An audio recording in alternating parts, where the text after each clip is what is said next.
புதிதான அதிகாலையோ புகை சூடும் நெடுஞ்சாலையோ உன்னோடு நான் நடந்தால் எல்லாம் பேரழகு.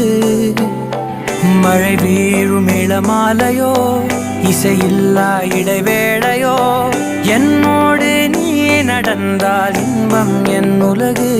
உன்னோடு மட்டும்தான் என் நேரம் எனது, உன்னோடு மட்டும்தான் மெய் பேசும் மனது.